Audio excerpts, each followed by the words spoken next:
नमस्कार, मी कृपा Sapkal. News uncut मध्ये आपलं स्वागत. पाहूयात आजच्या टॉप 10 घडामोडी. आज होत असलेल्या श्री राम लल्लाच्या प्राणप्रतिष्ठेनिमित्त अयोध्येतील राम मंदिर सजलंय. आकर्षक अशा फुलांची देखणी मांडणी या ठिकाणी करण्यात आली आहे. शिवाय मंदिर परिसरात रांगोळ्या आणि रात्रीच्या वेळी सुंदर लाइटिंग केलेली पाहायला मिळतेय.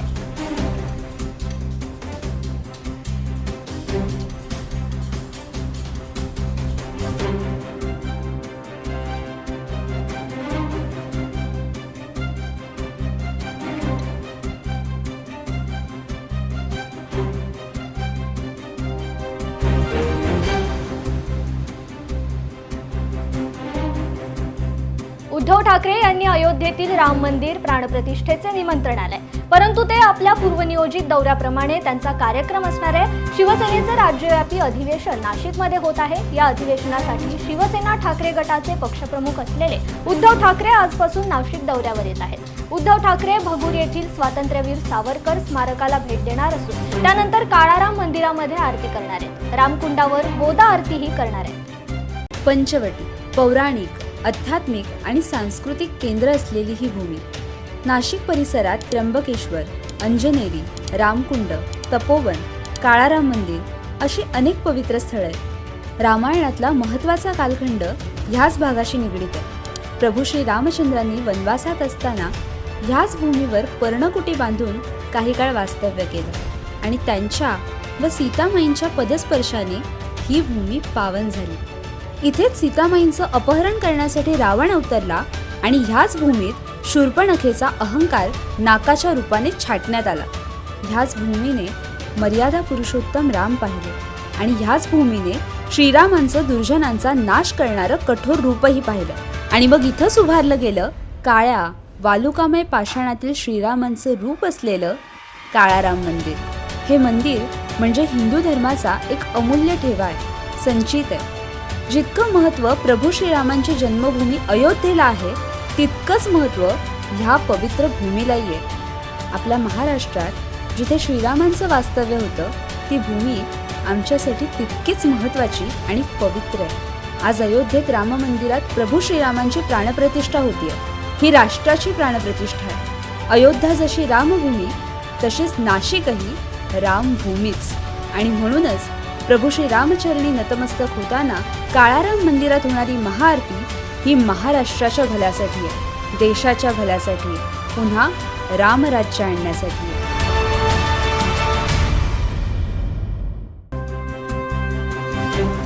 अयोध्येत आज 22 जानेवारी रोजी श्रीरामाची सकाळी प्राणप्रतिष्ठापना होणार आहे. अयोध्येसह संपूर्ण देशभर उत्साहाचं वातावरण तयार झालंय. लहान थोरांपासून अबाल वृद्धांच्या चेहऱ्यावरती हा उत्साह ओसंडून वाहताना पाहायला मिळतोय. या पार्श्वभूमीवर महाराष्ट्रातही उत्साहाचं वातावरण पाहायला मिळत आहे. रविवारी सकाळपासून ठिकठिकाणी मिरवणुका काढण्यात आल्या. राम नामाच्या जपामध्ये नागरिक तल्लीन झाल्याचे दिसून येत आहे. राम, सीता आणि लक्ष्मणाच्या वेशभूषेत चिमुकल्यांनी लक्ष वेधून घेतलंय. अंतरवाली सराटीहून मराठा आरक्षणासाठी मनोज जरांगे पाटील यांचा मुंबईकडे निघालेला मोर्चा रविवारी रात्री नगर शहराजवळ बाराबाभळी येथे पोहोचलाय. बाराबाभळी येथे मराठा समाज बांधवांसह मुस्लिम समाजानेही त्यांचं स्वागत केलंय.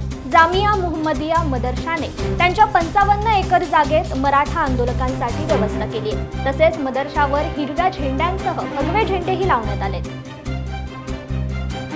अयोध्येतील राम मंदिर सोहळ्याबाबत देशभरात आणि परदेशात जोरदार चर्चा सुरू आहे. अनेक ठिकाणी सनातन धर्म यात्रा काढण्यात आल्या. अशातच ठाण्यातील मीरा भाईंदरमध्ये काढण्यात आलेल्या सनातन धर्म यात्रेदरम्यान गोंधळ झाल्याची घटना घडली आहे. वाहनातून राम आणि हनुमानाचे झेंडे घेऊन जाणारे लोक जय श्रीरामाच्या घोषणा देत होते. यात्रेदरम्यान काही लोकांना लाठाकाठे घेऊन वाहनांवर हल्ला केल्याचा आरोप आहे. त्यांनी काही ध्वज फाडल्याचा आरोप आहे. वाहनांची तोडफोड केल्याचेही आरोप केले जात आहेत. काँग्रेसच्या भारत जोडो न्याय यात्रेदरम्यान आसाममध्ये रविवारी राहुल गांधींना धक्काबुक्की करण्यात आली.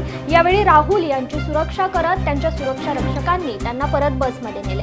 ही घटना सोनितपूरमध्ये घडल्याचा आरोप काँग्रेस नेत्यांनी केलाय. यावर राहुल गांधी म्हणाले की भाजपचे कार्यकर्ते झेंडा घेत आमच्या बससमोर आले. मी उतरलो आणि ते पळून गेले. तुम्हाला पाहिजे तितके आमचे पोस्टर्स फाडून टाका. हा आमच्या विचारधारेचा लढा आहे. आम्ही कोणाला घाबरत नाही.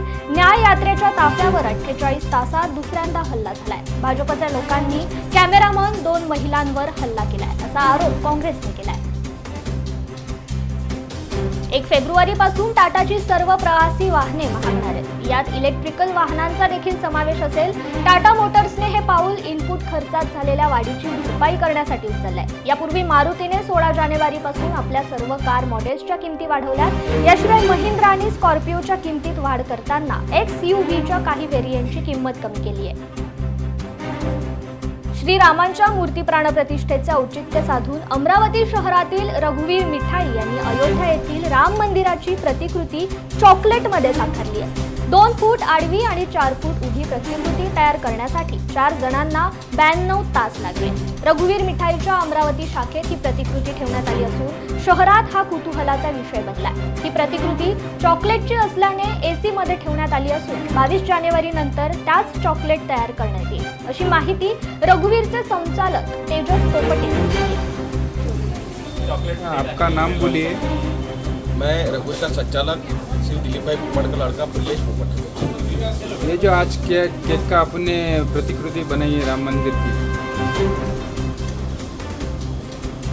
ये आपके इसमें कैसा आ गया और कितने कर्मचारी ने बनाई? ये टोटल बनाने के लिए हमको 2 दिन लगे. रात भर दिन भर हमारे 4 कर्मचारियों ने इसके पीछे काम किया.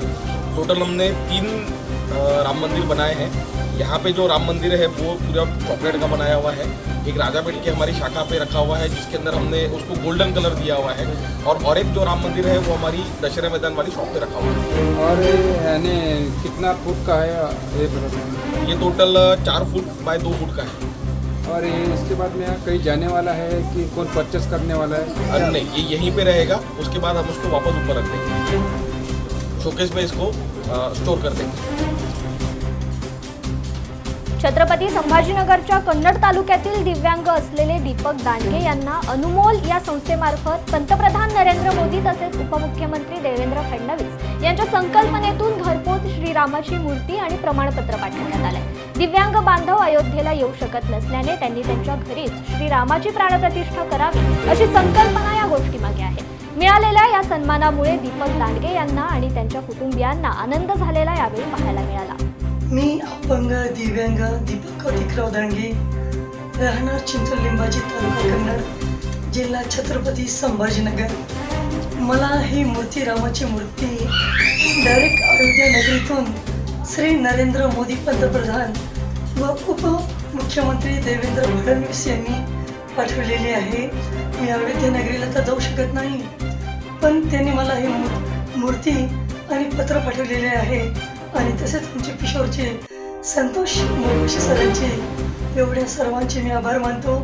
आणि मी सर्वांना नशिबवान आहे की त्यांनी आमच्या गावाची निवड केली व माझी निवड केली.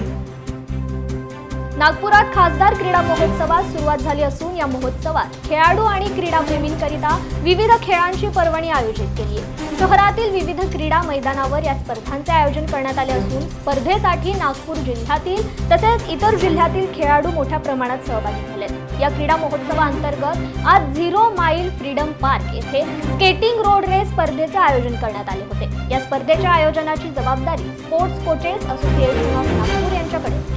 खासदार नितीन गडकरी आयोजक असलेल्या या क्रीडा महोत्सवाचे यंदाचे 6वे वर्ष आहे.